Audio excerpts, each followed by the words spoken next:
All three of our kids participated in the Pfizer vaccine trial. 5 days later, she said they were running across the court.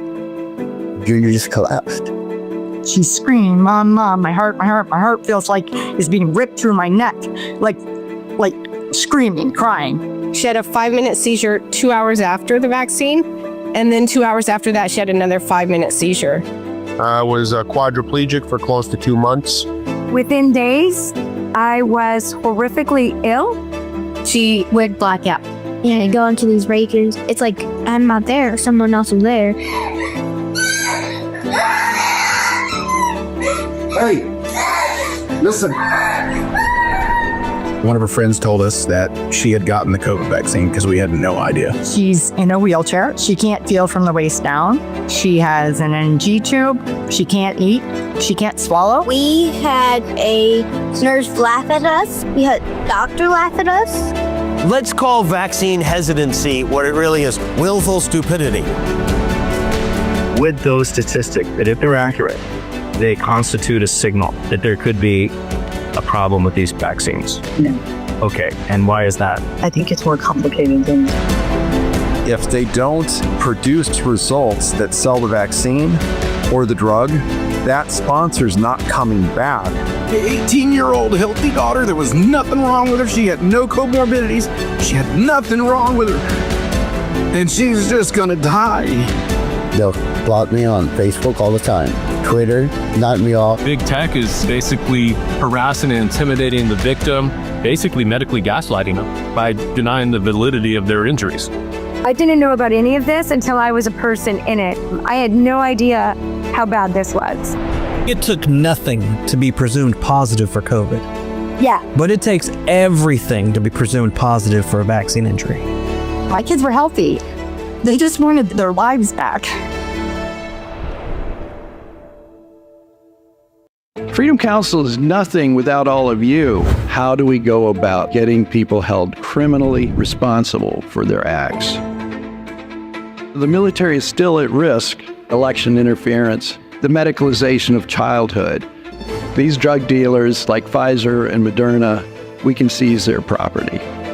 We develop our litigation through conferences like this. It's going to come through communications. It's going to come through conversations. And Freedom Council is that conversation. For information, visit freedomcouncil.org. Good morning, everybody. I'm John Davidson, and with me, as always, is the lovely and talented attorney Warner Mendenhall. How are you doing today, Warner? I'm good. Your introduction is really something that you put together. I'll tell you what, every time I look at it, I'm like, woo. I know, we sound so legitimate. Well, it really encapsulates, the problems and the thousands of people, millions who've really been injured by these shots, the COVID shots and other shots. And it's just, it's just broken. So it is. So that's why we're here. And today we have Dr. Patrice Quadrel and Russ Barger, who are going to talk about their fight against mandates while she was in medical school. So let's get them in here. Great. Good morning, guys. Good morning. Good morning. So you had a pretty impressive fight. Russ, do you want to kind of launch into the history of the fight and what it was about? Sure. So I'm a member of the Sullivan Law Firm in Wahoo, Nebraska, which is between Lincoln and Omaha. Creighton University had put in a vaccine mandate, and the students did not want to take the drug. They had no exemptions available in the medical side and only limited religious exemptions allowed. Excuse me, I have that backwards. They had a few medical exemptions and no religious exemptions allowed. The students that stood against them were coerced, I would say, into signing an agreement that they could continue going to school until the FDA actually approved the COVID vaccines. And then when they allegedly approved them in the fall of 22, I believe. Correct me if I'm wrong, Patrice. Was it fall of 22 or fall of 21? Fall of 21. It was okay. It was 21 then. They put the students in a position that we have this information showing that Comirnaty and Spikevax are approved, and it was not approved, as many of us attorneys have actually argued. It was sort of this sleight of hand that went on, where Pfizer and Moderna said that these things would be not available, the Comirnaty and the Spikevax. All that would remain was the EUA drug, the emergency use authorized vaccine. And Russ, can I break in So- here? Can I break in on this? I just want to say, I mean, we have really, as lawyers and Freedom Council, have gone over and over and over this to figure out what was going on. And we do have a document on this specifically to Pfizer that it had marketing approval for one day in 2021, August 23rd. It opened that day, it closed that day. The next day, there was no marketing approval for it. And then we have all done extensive searches to find out if the vaccines were actually available, quote unquote vaccines, by the way. I don't agree that they're vaccines. So if I use that, I'm misnaming it. But we could not find anywhere in our state, and we're in Ohio, that any of those vaccines was available. And in fact, on the materials, the government materials, it actually says on those materials that they're not available. So after extensive search for years, they were not available that fall to anybody. That is correct. I mean, on the actual approval documentation, it literally says this approved drug is not available for marketing in the U.S. So that's a whole nother issue. But what's important to our students is that the EUA and the approval should have been something that Creighton should have been able to look at. They have their own medical school, and they should have been able to see that the same EUA drug that everyone had been taking was still the only drug that was available in the fall of 2021. And so our students did not want to take it. They refused to agree that an FDA-approved version was available. And then to add insult to injury, Creighton told them very early in the semester, it was like the first week of September, you have to take this. And oh, by the way, drop ad just ended last week. And you have to pass all of the tuition for the classes that you can't take. Otherwise, we won't release your transcript so you can flee to another school. So it was coercion, I would say, to the greatest degree possible. And some of the district judges, I think, are having a hard time knowing what to do on these kinds of cases. We have multiple causes of action. The district judge was not speedy in his first decision on their motion to dismiss. It was basically 2 sentences long. Said the case was dismissed, and we have since argued the case to the Nebraska Supreme Court. All the briefs are filed. You can get on the Nebraska Supreme Court's website and listen to the oral arguments. So we're awaiting a decision on that. We have a similar case here in Nebraska. It's Hannah Fisher and Conan Thomas versus Southeast Community College. It's another vaccine mandate case where the community college, a state college, refused to offer any kind of exemptions. And of course, they kicked one student out, Ms. Fisher, who is in nursing.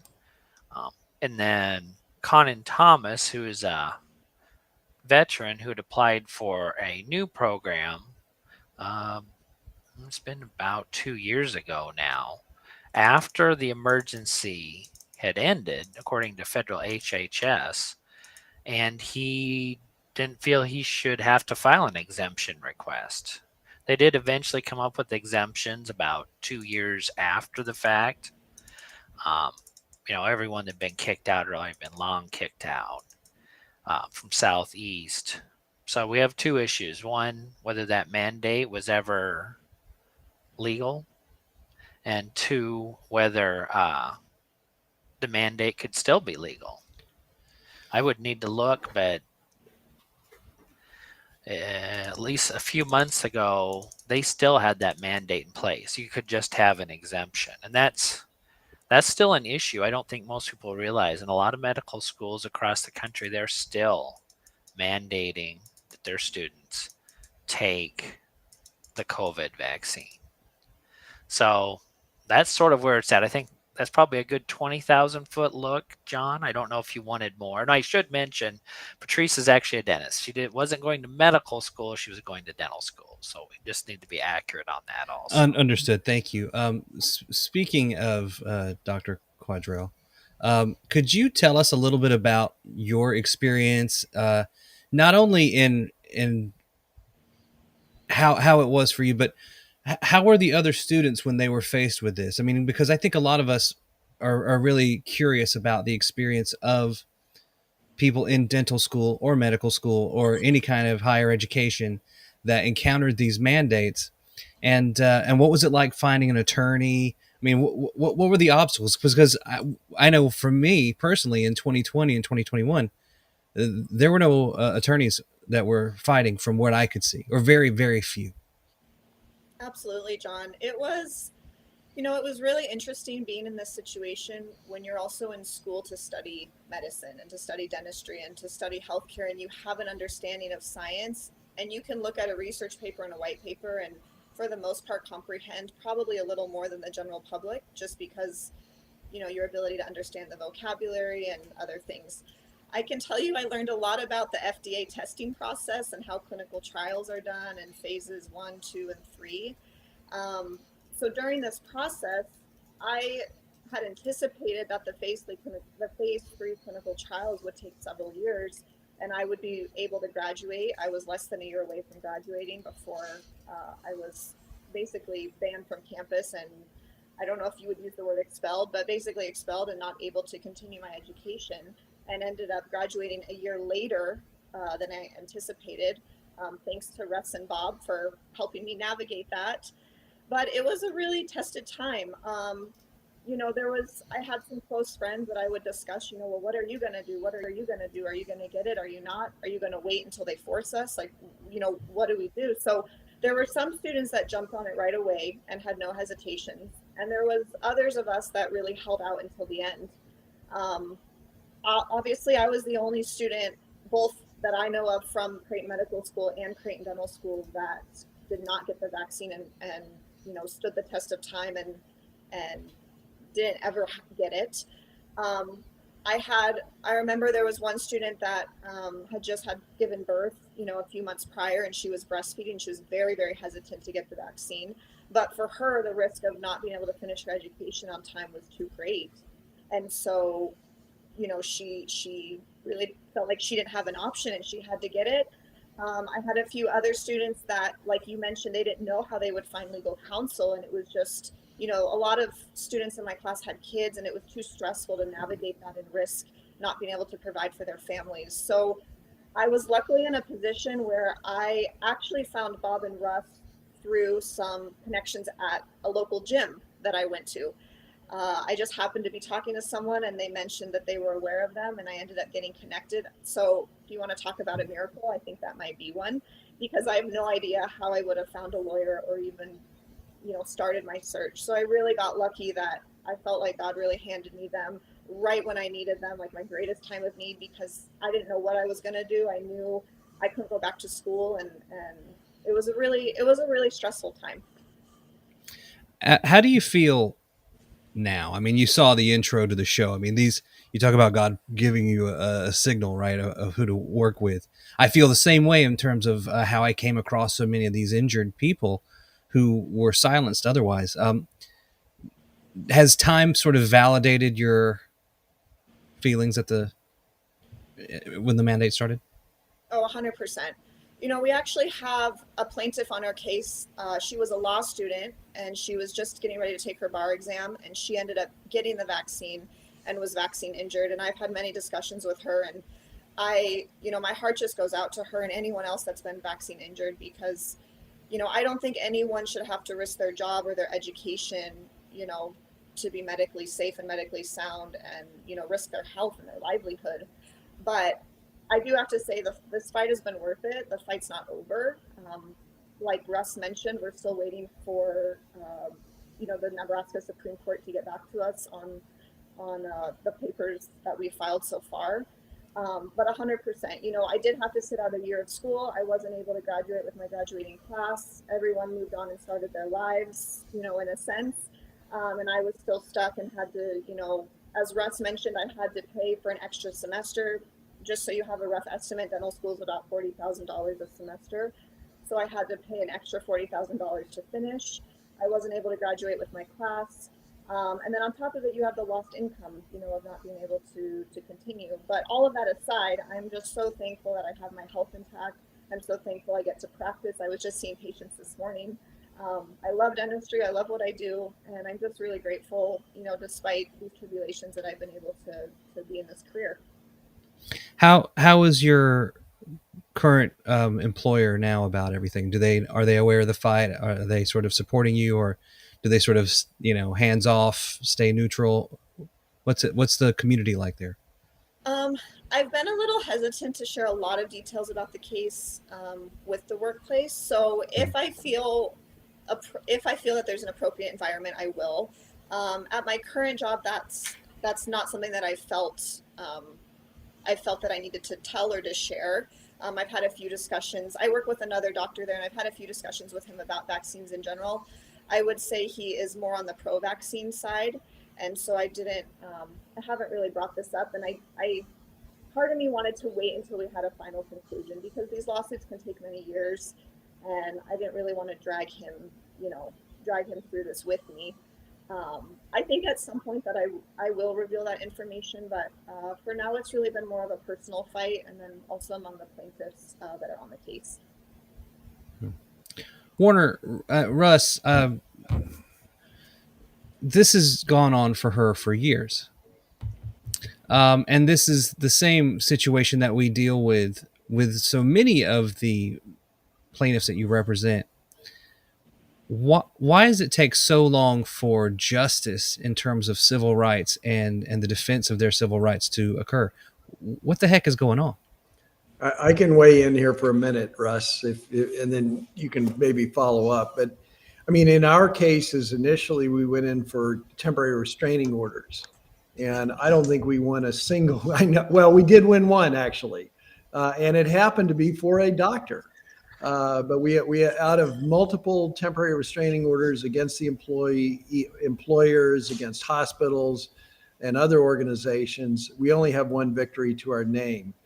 The irony of that is that it was a judge appointed by Jimmy Carter, an old school liberal who believed in personal liberty, who granted the TRO, temporary restraining order, to keep this doctor employed in his residency. He completed medical school, was halfway through his residency, and was about ready to get kicked out of that residency by Kettering here in Ohio. So, and Wright State University, I'll name the university in that case. So it has really been a battle. I mean, initially, especially early on, and I'd say fall of 21 and early 2022, the courts were still, it just seemed like the judges themselves and their staff were still freaked out about COVID. And even though many of us had moved on and realized it was actually, just a disease that could not be addressed with certainly so-called vaccines, everybody stuck to their guns on that. And, and then you get into the litigation, We've had, we've had many lawsuits. Most of them are resolving favorably in terms of a settlement. And there have been a number of trials now across the country, but it just takes years to go through the entire process. And essentially, I feel like, Russ, you may feel the same way. We're living back in a COVID crisis that is long past us, but we live it every day along with our clients and trying to convince the judges as to what happened. This issue about when was it approved, was it available, how virulent was this illness, who was affected, and certainly it's obvious that young people did not need any shot. They really survived COVID handily unless they had extreme comorbidities, and those are things that we just can't seem to get through to the courts. It all does come down to a case called the Jacobson case. And we've had some bad news on that this week. The Ninth Circuit ruled against, reversed its initial opinion to say that Jacobson still applies. And I'll go into that real briefly, but that's a very dangerous precedent that they have established, that basically the governments can impose almost any, health mitigation as long as they have the thinnest of reeds to stand on. And that's very unfortunate. I hope that case gets appealed, and we certainly salute the attorneys and the organization that is fighting that. So Jacobson, that's what Jacobson does. Yeah, Jacobson's an old case about the smallpox vaccine that mandated it in Massachusetts. This is from the early part of the 20th century. But in that case, though, one of the interesting things that was argued on appeal, the attorney Scott Street, and one of the interesting things that was argued on appeal is that, they alleged in their complaint that this did not stop transmission. And one of the key findings in Jacobson was that, yes, there's a debate scientifically about whether it stops transmission, but the vast majority of people at the time thought it did, and that was a reasonable mandate.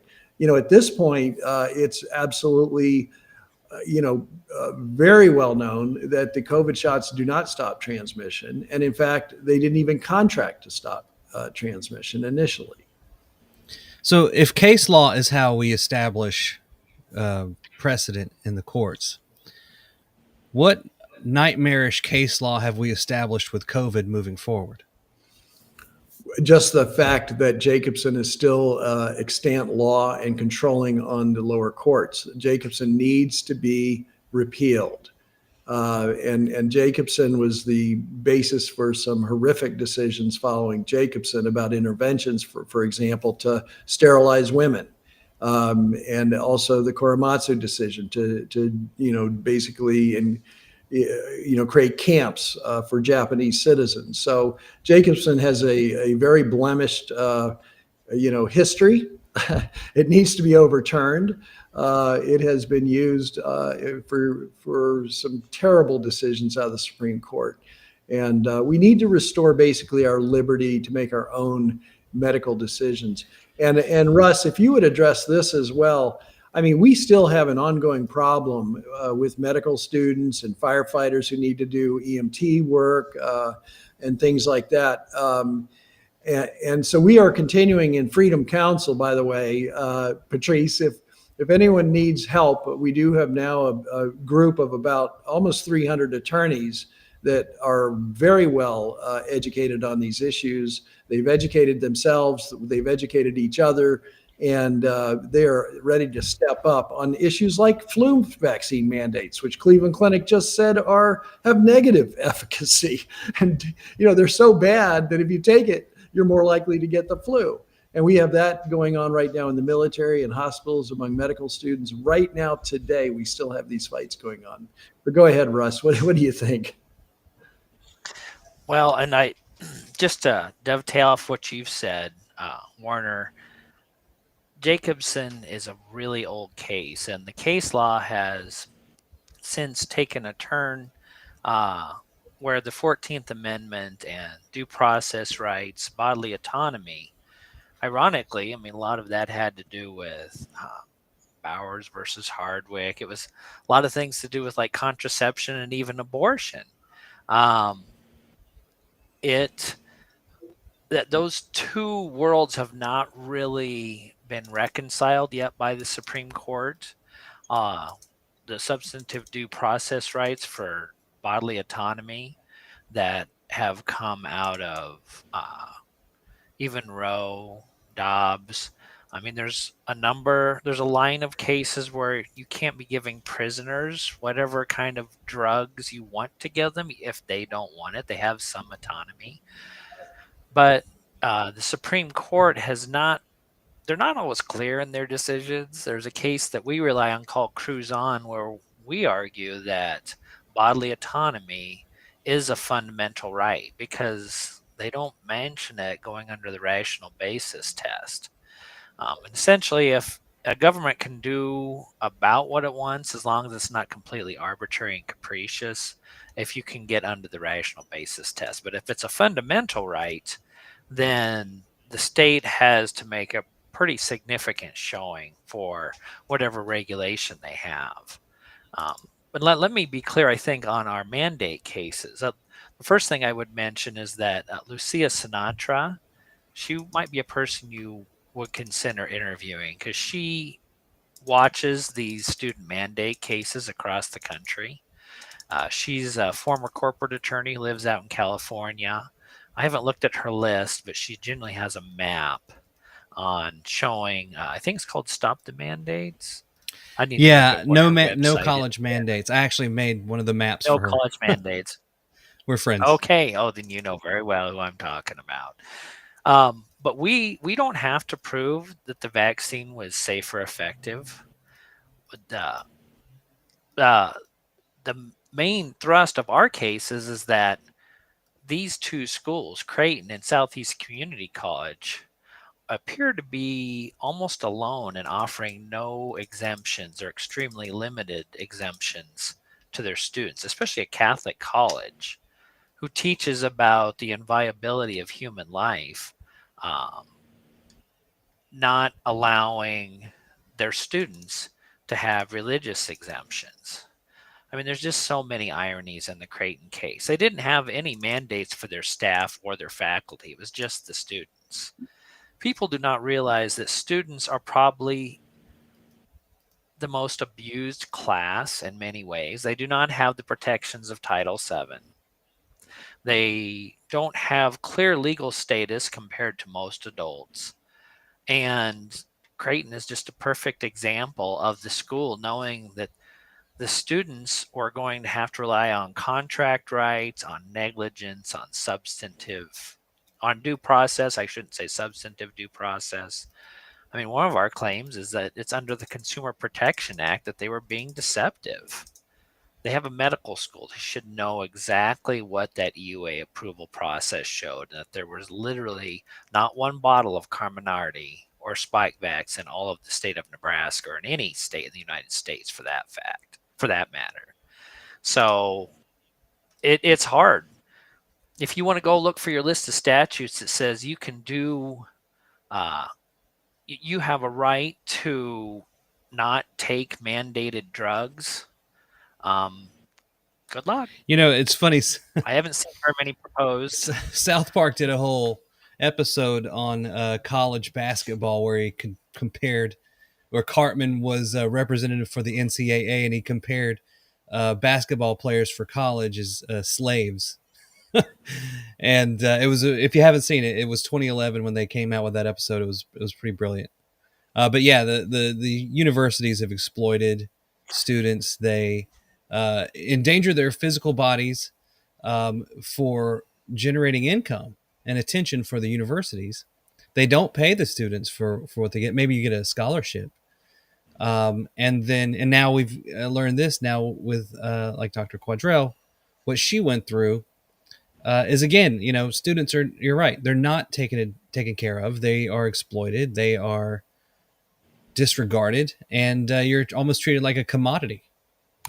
I have a question for Patrice. Did any administrator support you? And in your point that, you know, this is a medical school, you know, why were they unaware of this, and why were they not following the statistics and the data that was coming out? Do you have any explanation for that? Well, Werner, I think there's a lot that goes on behind the scenes, that I wasn't privy to. But I did not have any administrators that were on my side from Creighton overall. However, I did have a few dental professors or dental instructors that worked on the clinic floor that did reach out and would check on me during that year that I was expelled and ask me if there was anything they could do and just make sure I was doing okay. I also had one administrator that did have me sign some paperwork that allowed me not to lose my credits. That's a big thing in dental, and I'm sure it applies to medical as well. But if you look to transfer to a different school, and or if you sit out more than a year, you usually lose the majority of your credits, and you either have to start a new program over or you get defaulted back to maybe your second year, right before you're able to go into clinics. So I had also looked at those options and was very defeated that I applied to 44 other schools in the country, and not a single one would consider me or take me or allow me to graduate within the next year. And the other thing I wanted to mention is, you start to wonder why is a school doing this? Why is a Jesuit school, pushing this so hard? And you have to wonder, is there money coming in? Who's making these decisions? Is there funding going on behind the scenes? If a certain percentage of their student body is vaccinated? I don't have the stats on that, but I can't help but think that, there was something going on related to money. We did acquire some knowledge later on, about a year after that. One of the board members at Creighton is very closely associated with the Bill and Melinda Gates Foundation and is actually their main go-to in terms of family planning, immunizations, and anything related to that realm. So he just happens to be a Creighton grad. He has an MD, and he did graduate from Creighton Medical School. And I found that to be really interesting because, if you dive deeper into that, you start to see that, in a nutshell, they basically want to vaccinate the world. So I don't know, Werner. I don't know if Russ has some more information he can provide, but I just felt like there was maybe some shady things going on behind the scenes that unfortunately really punished the students. And like Russ mentioned, the staff and any employee of Creighton was protected. And so they didn't have to deal with the same restrictions. They were all able to file exemptions that were accepted, but the students were really, stuck between a rock and a hard place. Yeah, and that's something I'd like Russ maybe to address. But I mean, the fact that the staff was exempted is absolutely disproves whatever they were trying to do, because then you have a whole population that if this shot did prevent transmission, certainly it was coming, being transmitted through the staff at that point. So that is really illogical. The other thing that you point out, that this is a Jesuit institution, I can tell you, based on literally hundreds of students that we represented trying to get exemptions, the Jesuits were hardline. We have Xavier University here in Ohio, and we had a real problem with that university and could not really very effectively deal with them. They took a very hard line. Whereas most of the students that we worked with got exemptions. I think we had a failure at Xavier University here in Ohio. So, I don't understand that. I'd love to know if you ever find the linkage between the Jesuits and these mandates. I'd like to know it. There seems to be a special. I have one. Relationship. Oh, you do? Good. I believe that Anthony Fauci went to the College of Holy Cross, a private Jesuit liberal arts college located in Worcester, Massachusetts. Okay. And that was where Fauci went. Also, Hunter Biden was a Jesuit. Interestingly, in my movie, the mandates only existed because there was no allowable early treatment, including hydroxychloroquine. And hydroxychloroquine is a derivative of quinine, which comes from cinchona bark, which was also known as Jesuit's bark, because it was the first chemical compound ever used to treat an infectious disease. And we all keep going back to the Jesuits. I'm going to have to run that clip at the end of the show now. Yeah, that's a great movie. If you haven't seen it, you need to see it. Yeah. So what does victory look like for you guys, Russ, Patrice? Are you going to get restitution financially because that was a $40,000 expense for you? Are you going to get maybe some sort of damages awarded to you? What does that look like? Yeah, I was like, Russ, I'll let you speak on this. So, and Warner had alluded to that at the start. A lot of well, I wouldn't say a lot. One, it was very difficult to find attorneys who wanted to do this. And I shouldn't probably throw our profession under the bus, but the bottom line appeared to me to be that if you had business clients that hired your firm, you didn't want to take any chance that they would get crossways with you during COVID. And so it was tremendously difficult to find attorneys who would represent folks. And oddly enough, usually the plaintiffs' counsel, and a number of them are probably more on the left side of the political equation. They didn't want to touch it either, which was sort of strange. Just like Warner had talked about, there was an old Carter appointee who was just absolutely determined that personal rights were really a thing and he was going to protect them. But long story short, the medical profession and the legal profession, I would say it was a fail. It's something that we should be coming to terms with. And I really see no motivation or even activity in that regard. I mean, how often did we hear anything about natural immunity, herd immunity? I mean, those are forgotten terms at this point. So the number of attorneys that were willing to step up when we really needed it were pretty small. And that's part of the reason that Freedom Council, I think, came together. So getting back to your actual question, okay, I'm sorry, I deviated enough there, John, but we asked for damages from the very beginning of these cases. We were actually pushing for injunctions, and that already went to the Nebraska Supreme Court once. By the time that was all decided, it was too late anyway. And so we've just been asking for damages. And I think that was part of the learning process. Is a lot of counts are used to going in, trying to stop the bleeding. And so they were going the injunction route, and they weren't necessarily adding in damages. But we had damages in from the start. And for someone like Patrice or someone who's another professional, if you delay your entry into the workforce on a mid to high paying job, you're talking about a diminution in lifetime earnings of a significant amount. It's not just missing, 1 year of work. You can calculate what those raises would have been just looking at inflation, and you're talking about pretty significant money for a lot of kids. And some of them just got kicked out of school, period. Some of them are delayed. And so loss of those educational opportunities is real money. And the bottom line is a court can actually award nominal damages, which is enough to keep a case going. But we're obviously asking for far more than that. So Patrice, I think you should probably describe for you what it meant. Sure.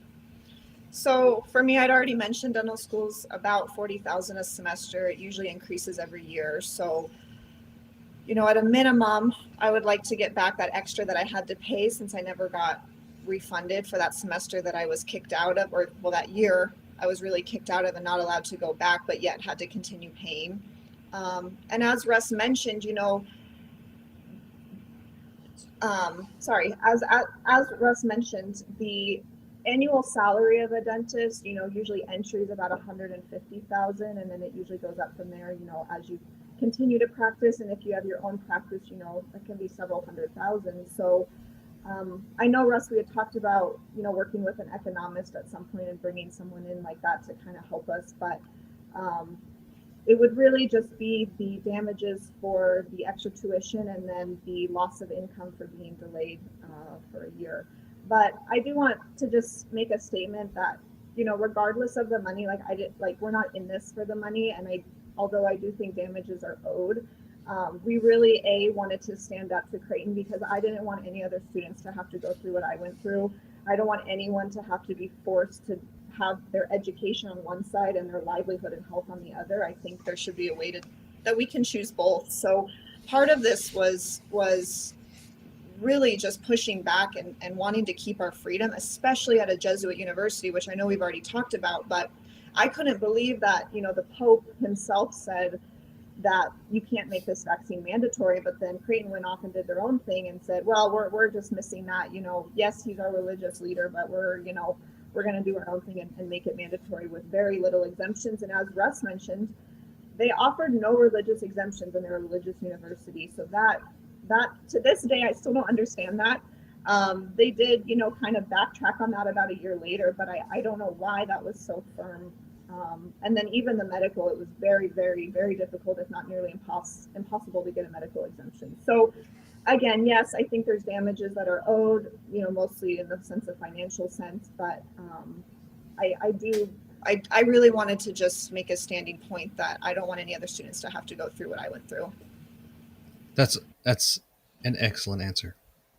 Now, when they come to you with a big bag of cash and say, all we ask is that you just sign an NDA and never disclose the settlement, what do you do there? Don't answer that, Patrice. I do want to say something tangential to that, though, which is that we had set up a donation fund for people to help donate with our initial legal costs.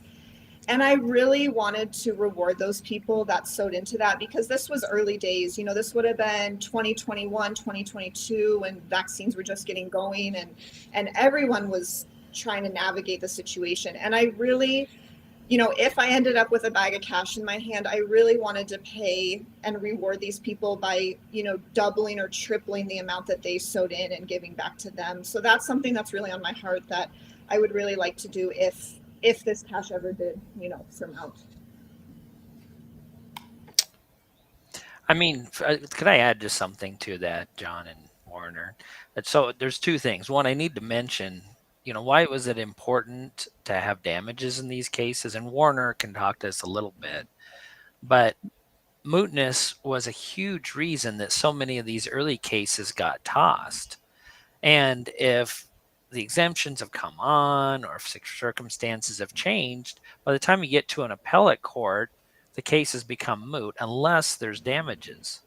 So that's why it's so critical to actually have damages as part of our cases. So the failures that came early helped educate some of us attorneys that filed a little bit later as to what other kinds of claims we would add.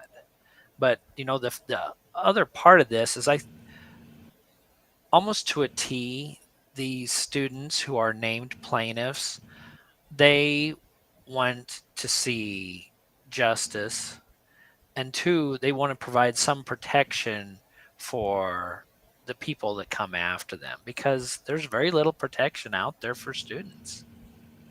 Yeah, Patrice, in the future in your career, I mean, you really are going to have, I think these questions are going to continue to boil up until we get Jacobson overturned. I mean, I think you're going to have a role to play, advising the people who do come after you.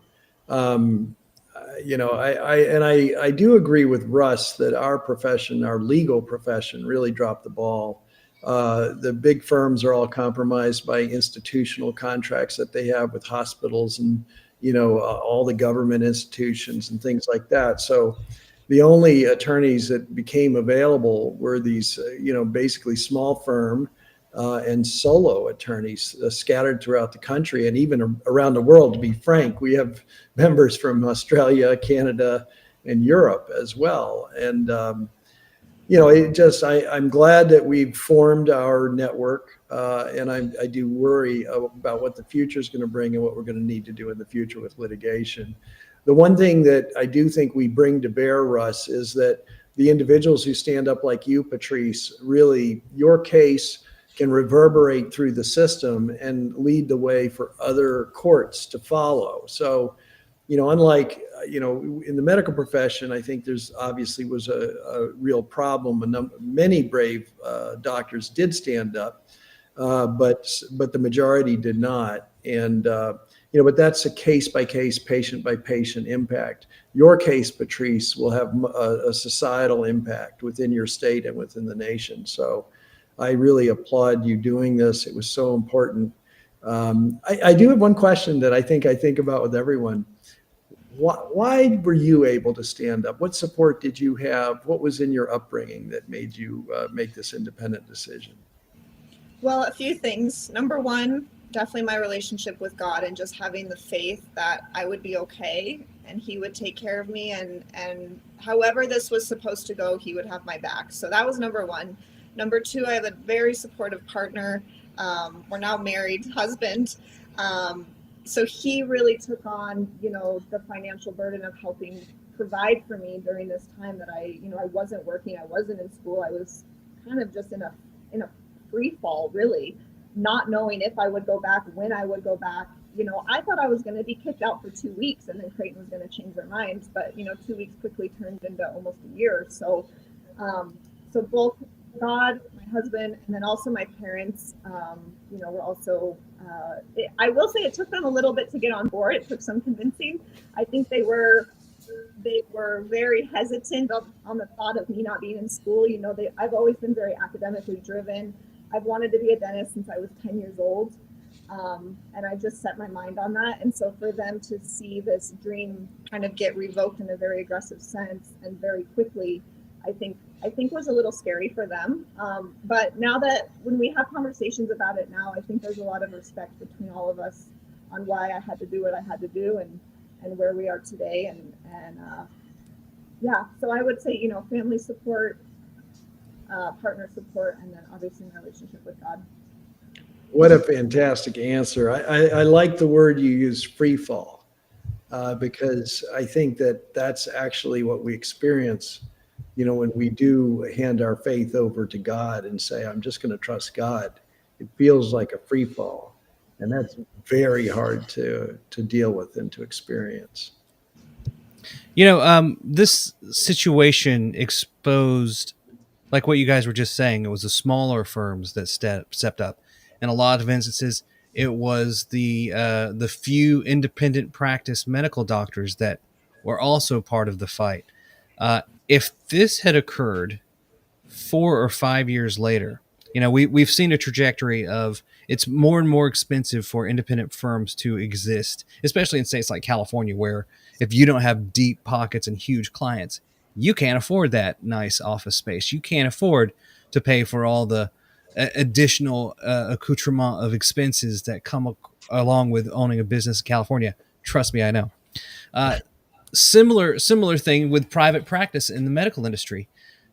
Is this an area that we need to really pressure our politicians to either look at and try to correct or undo some of the things that have hamstrung us? Like, how do we, maybe what we need to do is start encouraging a government that rewards private practice both in legal and medical areas.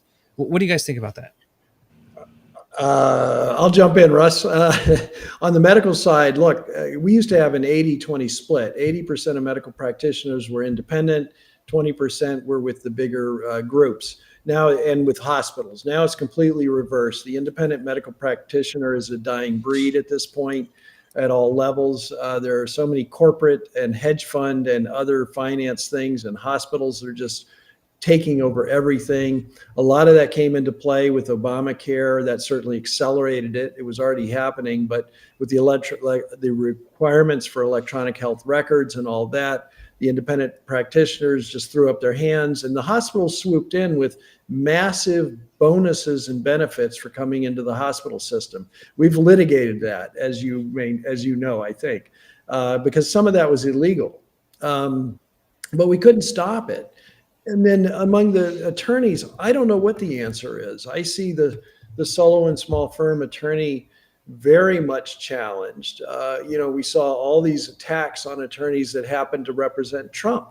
Well, Trump certainly deserved representation. Criminals get representation. I'm not trying to bring a parody there, but everyone deserves representation, no matter what's happened. You're innocent until proven guilty. You have a right to bring your civil lawsuits, to vindicate your rights as best you can. But they are literally, attacking, like John Eastman, they're attacking the attorneys who took on, a client who was not popular at the time. Well, he was popular, but he wasn't popular among the legal profession and among the institutions. And I think that's a problem. Now, with that gobbledygook I just said, Russ, why don't you take it from there? Well, and I think, John, you'll see that it's the concentration of power in any type of institution. Insurance, it's funny how the hospitals and the insurance companies and then the physicians and all their groups always point at the other one. But the barriers to entry for PCP type care, for allowing people who are not in the system to come in and use your surgical space, to have lab testing, they should be decreasing the barriers to entry. I mean, some of those systems that are more widely dispersed, they innovate better. They usually have better outcomes, and they're at a cheaper price. Like, I mean, if you look at banking, what is it? There's 6 banks that are just simply too big to fail. Are we going to have health systems? They're going to have a dozen that are too big to fail. Is that really what we want? So there's some serious policy issues decided on the medical side. And for better or worse, the bigger the behemoths become in industry, there's law firms that go with that. I guess, I suppose on the legal side, the judges and the policymakers need to be more cognizant that we shouldn't create a federal court system that's really only made for mega firms that can do expensive electronic discovery. So it's just like 2 behemoths beating each other up, where a smaller firm just doesn't even want to take that on. The costs of litigation in cases like this are expensive. I mean, these are students. They don't have an income. So it's a problem. I'm not saying that there needs to be government assistance or anything for attorneys' fees, but there's some structural things that can be done to try to counterbalance some of the concentration effect. And I think one of those, just sitting here kind of off the cuff, I mean, one of the issues that we come across in federal court are these Iqbal Twombly standards that really they're pleading standards that are really, I think, being misinterpreted, and individual judges are really ruling in a wide variety of ways, dismissing cases right and left. But there's not a consistency to their rulings if you really dig in there. And I think Congress could correct that in terms of the pleading standards. And those are things that could help revive the small firms as well. It's just really the barrier to entry to the courts, because you put in all this work and then you're faced with a motion to dismiss, and you've got to go on appeal. You guys are facing that right now. Those standards need to be looked at, because traditionally, you should have what's called notice pleading, where you put the defendant on notice of what the cause was, and then we should rely on juries to make the decision about how these facts play out and how the law should be applied. But one of the problems that's hurt the small firms is all these barriers to getting something to a jury. And I think that's been something, and I've noticed the change over my career. It's been long enough to really see it play out from when I started to now. And it's very frustrating to see. But that lowering the barrier to getting to a jury would actually assist the small firms in forwarding these cases. I think Russ has a good point about electronic discovery and the increasing technicality of our profession. I've tried to keep up. I mean, I'm 63 and I've tried to keep up, but man, oh man, we're constantly in it. And every one of those technical, requirements, it costs you money to deal with it. Should we have a situation where the government, instead of getting involved, just does breaks up some of these bigger medical institutions, insurance institutions, and creates a series of like baby bells, like they did with Bell in the 70s, 80s? I'd be interested in hearing Patrice's angle on this, because I don't really know about dental. I have some idea on medical. My wife's a nurse, and I have a number of physician friends. But yeah, dental's interesting. Similar to what Werner was saying, usually dentists used to be private practice, and there was a very small number of corporations, or as we coin it, DSOs. And now that landscape's starting to shift, and a lot of these smaller dentists that are starting to retire, because the majority are starting to retire. Sorry, there's a fly in my house, so if you see me doing that, sorry.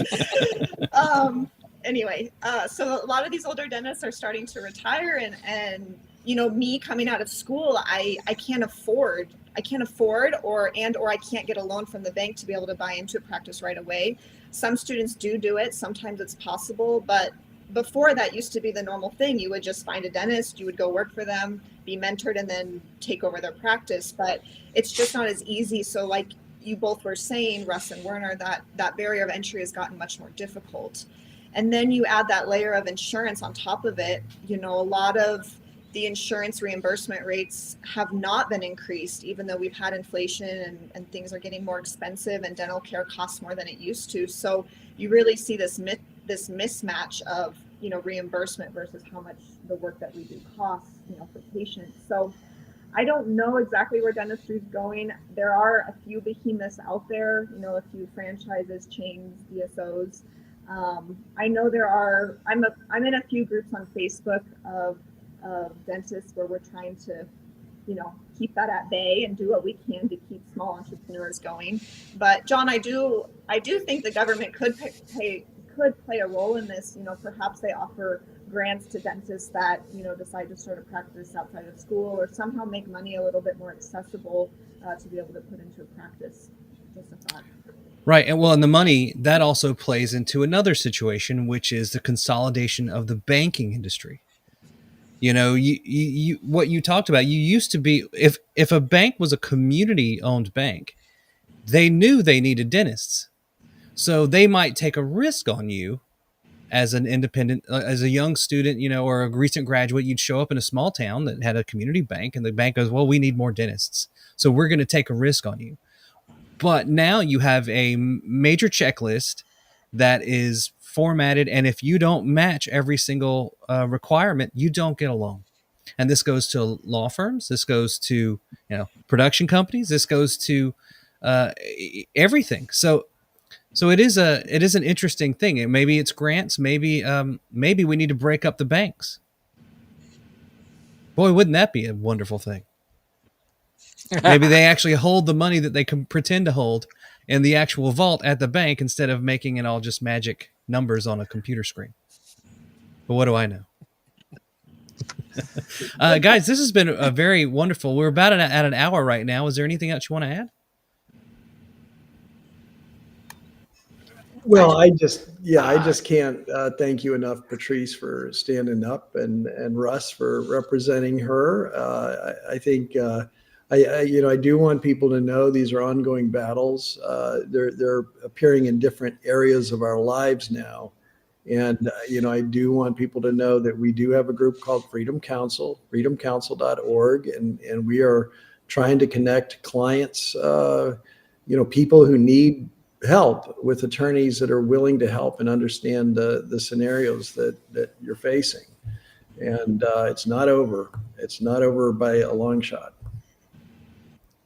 Go ahead, Patrice. I'll finish up after you. I just want to say thank you to everyone listening for hearing my story and, the legal aspects that Russ shared. It's not easy to make a decision like this. And yes, there will be consequences, but I can promise you it'll be worth it in the end. So I just want to say to everyone out there, don't have fear and just keep your faith, and God will always lead you on the right path. Do not be afraid. That's right. Russ? Yeah. The one thing I would add is that keep your pressure on your elected officials. It seems like we're sort of in a hiatus in some ways now, on at least one side of the aisle. If some other pandemic came up, I think you'd be surprised how little has actually changed legally if things really came unglued.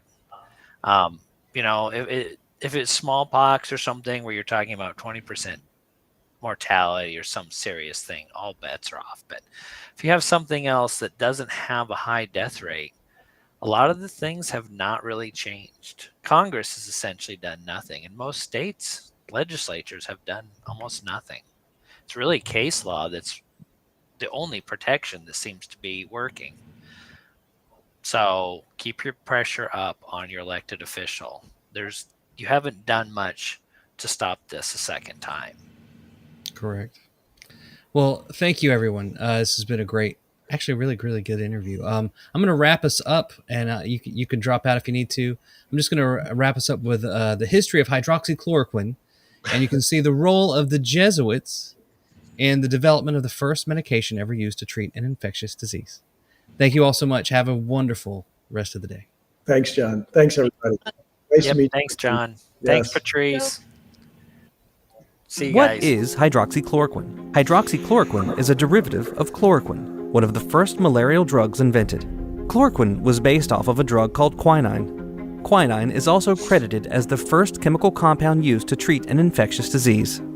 Quinine was initially ground from the bark of a cinchona tree. It was given to settlers from Spain by Indians near Peru in the 1600s and brought to the Western world as a cure for malaria.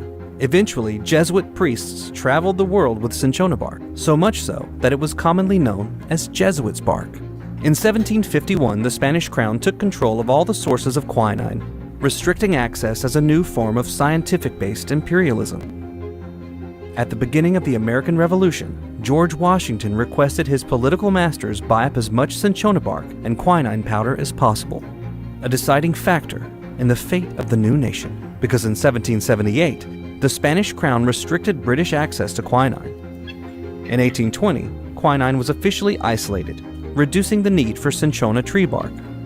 That development opened the door of European exploration to all of Africa, considered at the time the white man's graveyard, due to how many Europeans died from malaria on the continent. In the 1860s, during the American Civil War, southern states relied heavily on shipping for goods, services, and medications. So Honest Abe Lincoln and his advisors enacted the Northern Blockade to block cotton shipments to Europe, weapons imports, and quinine. Lincoln's goal with blocking quinine was to create as many sick and dead Southern soldiers as possible, because a sick soldier slows down an army and drains resources. This ultimately means that Abraham Lincoln could be considered by some a practitioner of biological warfare against men and women, young and old, free and slave. Things were so desperate for the South that John Wilkes Booth, Lincoln's alleged assassin, smuggled quinine to friends and family. In their desperation, Southern doctors searched for native plants and trees local to the South to replace cinchona. The one that came up the most? The bark of a dogwood tree. When the information was provided to doctors across the South that they had a potential alternative, the doctors didn't use it because they felt it hadn't had enough clinical trials and didn't want to be considered homeopaths. Where have we heard that before? The information that you're referring to specifically is anecdotal. It was not done in a controlled clinical trial, so you really can't make any definitive statement about it. The role of quinine in war doesn't stop there. In the 1860s, malaria was a major issue for English soldiers in India, so soldiers began combining the bitter-tasting quinine with water and an alcoholic beverage to get their daily dose of the life-saving medicine. Thus, the gin and tonic was born. The medicinal beverage was so important to the crown that Winston Churchill stated, "The gin and tonic drink has saved more Englishmen lives and minds than all the doctors in the empire." With Africa opened up to exploration, European countries vied for colonies and power in Africa, creating rivalries that influenced World War I. By the 1930s, the primary locations for growing cinchona moved from South America to India and Indonesia, lands that would soon be cut off to the Allies. In World War II, the United States was desperate for a source of quinine and cinchona and returned to South America in a series of cinchona missions to build a supply chain and protect Allied troops. At the same time, Nazi scientists weaponized mosquitoes with malaria. The Nazis then conducted experiments on prisoners with these mosquitoes at Dachau concentration camp. Many of these prisoners were Jesuit priests. As World War II drew to a close, when United States and the United Kingdom troops advanced on Rome, the German troops cut window screens of all the homes in the region, confiscated quinine from the residents, and allegedly released their weaponized malaria-loaded mosquitoes.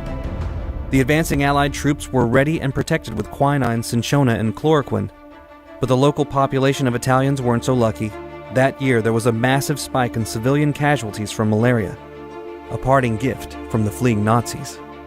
Hydroxychloroquine and drugs like it continued to be important over the years. For decades, American troops overseas have taken chloroquine, hydroxychloroquine, and other derivatives of those drugs. One of those derivatives, mefloquine, has been implicated in causing post-traumatic stress disorder and neurological issues with troops that were stationed in Iraq. The issues surrounding mefloquine are so great that the drug received a black box warning, the FDA's most stringent warning possible. For centuries now, the restriction of access to hydroxychloroquine, quinine, and drugs like them has been a standard tactic of warfare. It was involved in the Revolutionary War, the Civil War, World War I, World War II, countless smaller wars all across the planet, and most importantly, what one day may be remembered as World War III. We've spoken with numerous pharmacists, doctors, and academics, and very few of them knew the history of hydroxychloroquine and quinine. It makes you wonder, who's really in control of our scientific institutions? And what are we teaching our medical doctors? I knew as early as February 2020 that I needed to do something. I recognized that there was a systematic problem and that this was not about hydroxychloroquine, it was something larger. Fear shut the world down and people made a lot of money at it as they were killing us. I was asked to speak at a freedom rally that was set up to discredit my reputation. Whoever orchestrated this must not have the safety of this nation in mind. Medicine and politics should be separated. These doctors were handcuffed. The American public has awakened. We have a new civil rights movement to restore our rights, and we're going to hold them accountable. It is a natural progression of a man of God or woman of character to see injustice, to seek it out, and then to act upon it. Do you hear me? We will never lock down again. This is the hill we die on. Don't miss New American Heroes with attorney Warner Mendenhall and John Davidson, Mondays on BrokenTruth.tv.